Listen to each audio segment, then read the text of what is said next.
If you are among the majority of Americans whose tax bill will decrease next year, there are some obvious ways to put the money to work. People who are sick, indebted, or in an unstable job or relationship will need to pay the bills or save for imminent hardship.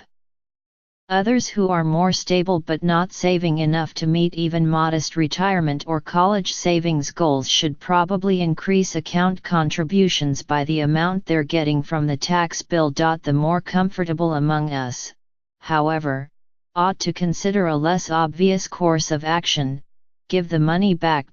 This is a bipartisan appeal. If you believe the Republican theory that these tax cuts will stoke more economic growth, you can help make it so by spending any extra money in a way that directly improves the American economy. Hire someone in your business. Pay a household employee more. Buy something that helps American workers. Find the tax cuts and the Republicans who voted for them objectionable? Then take the money and put it toward people who have been left behind economically and causes that can help them. This tax bill officially makes us all data in a grand experiment on how big changes in tax incentives influence behavior and alter the economy. If nothing else, we should be deliberate and specific in how we want to be counted. Whatever you decide, declare your intentions on Twitter over the weekend using the #GiveItBack hashtag. I'll be following along. Meanwhile, here's more on how to do the giving. There is plenty of reason to believe that many large public companies won't give it back to workers.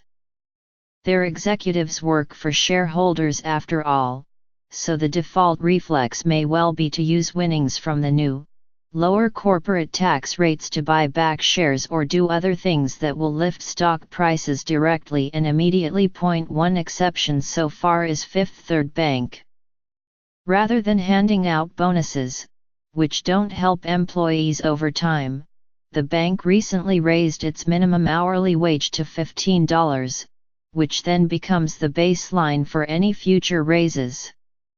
I reached out to the company's chief executive, Greg D. Carmichael, to see if he wanted to take a pledge to give his personal tax winnings back, but the bank's representatives did not respond to requests for comment. If you own or run a business, you, too, can hand out raises or make new hires. Or perhaps you employ a babysitter or housekeeper. If so, consider offering those workers raises that outpace inflation. Not paying them on the books? Now might be a good time to start.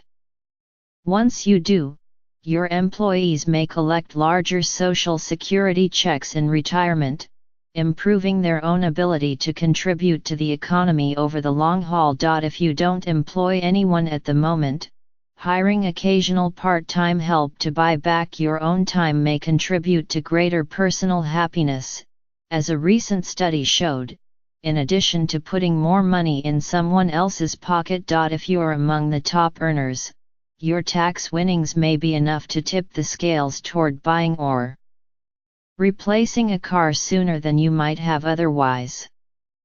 Buying an automobile is a relatively rare opportunity to make an outsized economic impact, given how much cars cost. Do you believe that the quality of American cars has finally caught up to those made by foreign companies? Buying one in 2018 that was made in America will let you play your part in moving the economic needle a bit. Don't want an American car? Perhaps you can support an American worker by purchasing a car that was still made here, like a Honda Accord or a Toyota Highlander.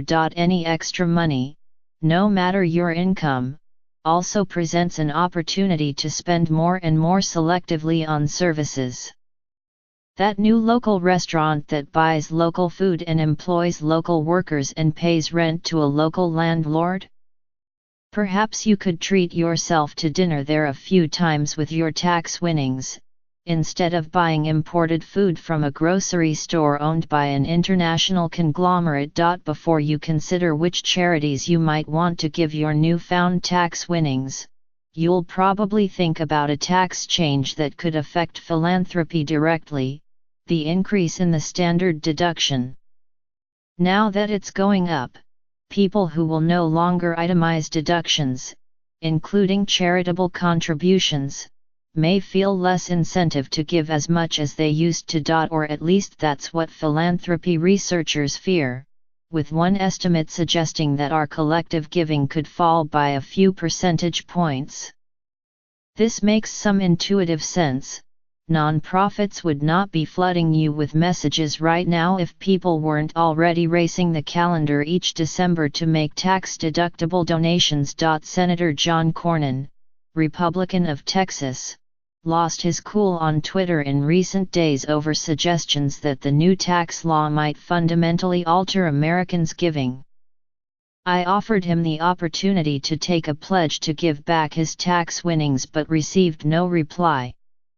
Crickets also chirped when I asked for pledges from Representative Kevin Brady of Texas, Senator Susan Collins of Maine and President Trump, all of whom also supported the tax bill, via their representatives. I do hope Senator Cornyn is right about one thing, that we don't give merely or even primarily for the tax break.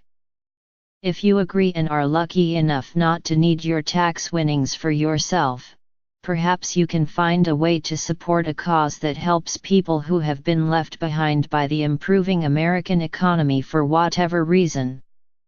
Please note, however, that if you want to use the money to try to run your least favorite politician out of office, your campaign contributions are not tax deductible even if you are still able to itemize your charitable donations. The giving guide that Carl Richards recently wrote for the New York Times can help you be more strategic.